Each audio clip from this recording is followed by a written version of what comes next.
बिस्मिल्लाहिर्रहमानिर्रहीम। अस्सलाम वालेकुम। मैं हूं साइमा दाल सब्ज़ी के साथ। तो आइए आज आपको मैं एक रेसिपी बता रही हूं जो कि है पीटा ब्रेड या शवारमा ब्रेड की रेसिपी है, जो कि बहुत आसानी से आप घर पर बना सकते हैं, बाज़ार जाने की ज़रूरत नहीं है। तो बहुत सिंपल से तरीके से मैं बनाऊंगी, क्योंकि बहुत से लोग इसको यीस्ट से बनाते हैं, लेकिन मैं आपको एक नया चेंज मेथड अपना बताती हूँ, वो आप इसको फॉलो ज़रूर कीजिएगा। तो देखिए, यहाँ सबसे मैंने एक बड़ा बाउल ले लिया है और एक बीटर ले लिया है मिक्स करने के लिए, और 1 टेबलस्पून मैंने शुगर ले ली है और हाफ़ टेबल स्पून मैंने सॉल्ट ले लिया है।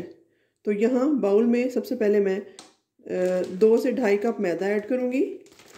ये देखिए, इस तरीके से मैदा मेरे पास साफ़ था। अगर आपके पास साफ़ ना हो तो आप इसको छान कर यूज़ कर सकते हैं।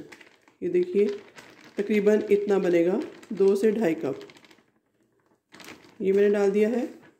थोड़ा सा मैं इसमें से बचा लेती हूँ, जो कि बाद में पीटा ब्रेड बनाने के लिए हमें ड्राई जो चाहिए होता है आटा या मैदा, वो हमें ज़रूरत पड़ेगी। तो यहाँ मैंने 2.5 कप के करीब मैदा ले लिया है। ये मैं इसमें नमक और चीनी डाल दूँगी, जितना मैंने आपको क्वांटिटी बताई है ये डाल दिया। और जी इसमें इसको मिक्स कर लेते हैं इस तरीके से। और ये याद रखना है कि इसकी बहुत सॉफ्ट सी डो आपने लगानी है, डो तैयार करनी है, बहुत हार्ड नहीं होनी चाहिए। इसको अच्छे से मिक्स कर लेते हैं दोनों चीज़ों को। और यहाँ आधी प्याली मैं इसमें दही डाल दूँगी। ये मेरे पास नेस्ले का योगर्ट है, आप सादा भी यूज़ कर सकते हैं। इसको मैं अच्छे से हाथों की मदद से नीट कर लेती हूँ, क्योंकि हाथ से जो काम होता है वो बहुत अच्छा होता है। इसको साइड पे करते हैं। और अब जी यहाँ पर दही डाल दिया है, इसको हल्का हल्का मिक्स करते हैं। थोड़ा सा इसमें 1 से 1.5 टेबल स्पून मैं ऑयल डाल दूँगी, और इसके साथ ही इसमें मैं गर्म पानी ऐड करूँगी, थोड़ा थोड़ा करके इस तरीके से। ये देखिए, गर्म पानी इसमें दही के साथ जब जाएगा तो ये इसको बहुत फ्लफ़ी सा बना देगा। इसको अच्छे से मिक्स करती हूँ।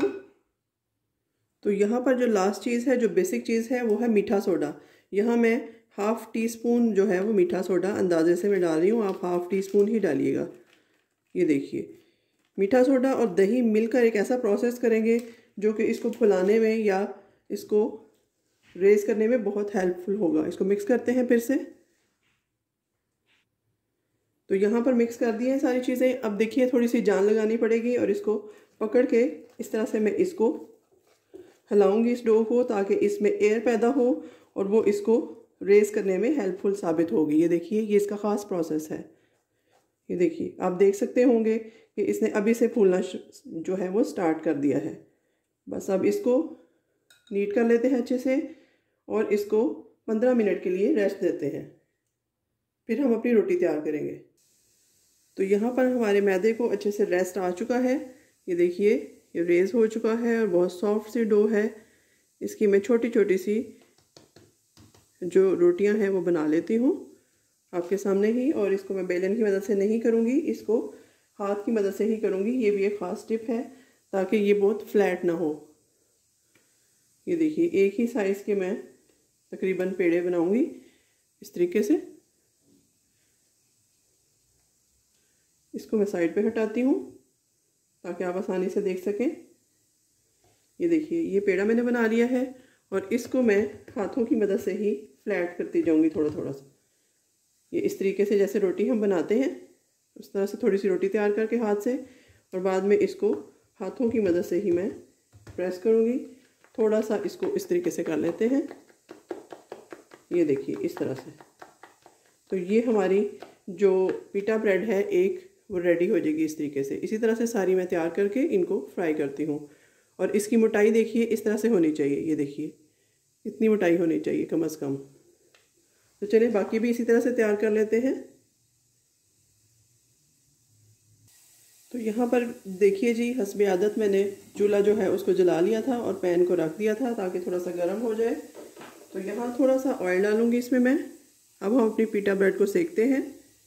बहुत नॉर्मल से साइज़ में मैंने बनाई है, बहुत बड़ी भी आप बना सकते हैं, छोटी भी, ये आपकी अपनी चॉइस है। तो ऑलमोस्ट ये हमारा गर्म है, इसको मीडियम टू लो हीट पे हम पकाएंगे। तो यहाँ सबसे पहले मैं एक डाल के देखती हूँ। बिस्मिल्लाह। ये देखिए जी, इस तरीके से। आप देखेंगे कि आहिस्ता आहिस्ता इसमें बबल्स बनेंगे और ये फूलना स्टार्ट कर देगी। 1 से 2 मिनट एक साइड को कुक करेंगे और फिर 2 मिनट तक दूसरी साइड को करेंगे, 2 से 3 मिनट। तो यहाँ पर आप देख सकते हैं नाज़रीन किस कदर खूबसूरत से बबल्स इस पे बन रहे हैं। ये अपने साइज़ से डबल हो रही है। जिस तरह बाज़ार से पिटा ब्रेड मिलती है बिल्कुल उसी तरह से बनेगी और टेस्ट वाइज भी उससे अच्छी होगी। तो इसको टर्न करते हैं। ये देखिए जी किस कदर खूबसूरती से ये और मज़ेदार सी इसकी लुक आ रही है और किस कदर अच्छी बनकर तैयार हो रही है, आप देखिएगा। और जब आप इसको ट्राई करेंगे, खाएंगे, कोई भी फिलिंग इसमें रखें, चिकन की फजीता चिकन बना के रखें, टिक्का चिकन रखें या उसमें आप थोड़ा सैलड यूज़ कर लें तो बहुत मज़ा देगी। तो चलिए 2 से 3 मिनट इसकी दूसरी साइड कुक करती हूँ। इसको आप हल्का हल्का सा प्रेस करते जाइएगा इस तरीके से, इस तरह से, ताकि ये चारों तरफ से अच्छे से कुक हो जाए, कच्ची ना रहे, इसका कच्चापन ना रहे। तो चलें अब इसको टर्न करते हैं। 2 मिनट हो चुके हैं। ये देखिए जी माशाल्लाह कितने अच्छे फूल इस पर आ गए हैं। इसी तरह से आप दूसरी साइड को भी कुक करें। बहुत सॉफ्टली बनकर तैयार हुई है, इसमें ज़रा भी हार्डनेस नहीं है। तो इसको उतार के मैं नेक्स्ट डालती हूँ। ये देखिए जी नेक्स्ट भी इसी तरह से डाल दूँगी बहुत आराम से। और बहुत गोल सी मज़ेदार सी छोटी छोटी सी रोटियाँ बनकर तैयार हो रही हैं। इसको भी इसी तरह से आप देख रहे हैं अभी से बबल आना स्टार्ट हो गए हैं। दोनों तरफ से 3-3 मिनट कुक करके फिर मैं इनकी फाइनल लुक आपको दिखाती हूँ।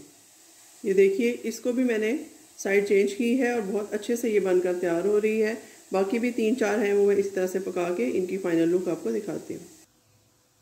तो यहाँ पर देखिए जी नाज़रीन हमारी प्यारी प्यारी सी छोटे छोटे साइज़ की पिटा ब्रेड बनकर बहुत कामयाबी के साथ तैयार है। तो आप भी इस रेसिपी को ज़रूर ट्राई कीजिएगा। बच्चों को घर में बना कर दिया कीजिए। बाहर की चीज़ें फ्रेश नहीं होती हैं, घर में जो चीज़ बनाएं वो साफ़ सुथरी और हाइजेनिक होती है। तो आप इसको ज़रूर ट्राई कीजिएगा। इसमें कोई सी भी आप फिलिंग रख सकते हैं, कोई कबाब वगैरह रख के पराठा बना सकते हैं इसका।